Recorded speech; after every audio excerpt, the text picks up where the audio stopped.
So I'm Danish Bhatti. I'm a graduate of medical school from Pakistan, King Edward Medical College, it was called back then. And that was back in 2004. And then I did USMLE and came to United States for residency. I did 1 year of medicine prelim year in Prince George Hospital Center in Cheverly, Maryland. I think the name has changed now. The hospital has been taken over by University of Maryland or something.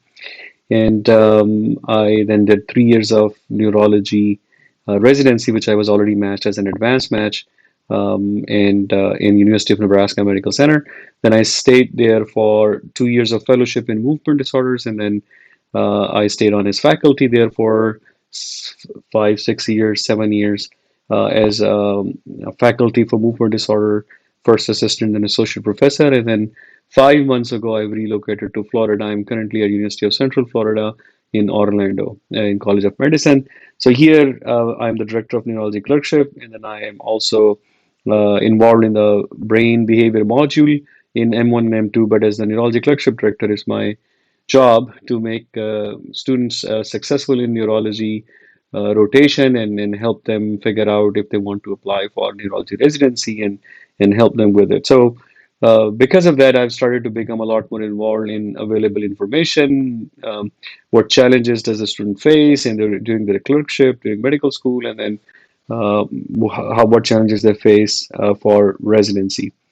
But previously, in my previous roles, I was involved on the residency side. I was the curriculum director for residents at University of Nebraska Medical Center and very actively involved initially in interviewing as a chief resident and then as the fellow and junior faculty. And then I transitioned there from mostly just focusing on education. I did attend a lot of rank order meeting, at least 3, 4 of the years, and participated in those discussions and ranking. I was part of the core faculty at University of Nebraska Medical Center for Residency program and part of the curriculum committee.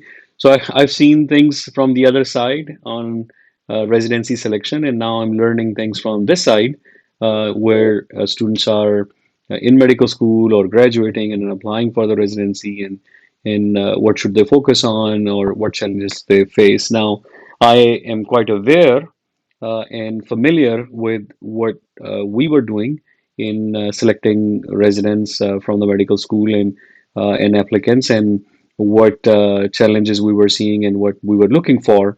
However, because now I'm on the medical school side and I need to be familiar with a more global perspective or more national perspective, United States. So it's different. So I'm trying to spend some time and learn it because University of Nebraska may not be a true or accurate representation of average medical residency programs. And so far, what I'm finding is quite similar to what we were doing in Nebraska in the past. So not we were not very much off.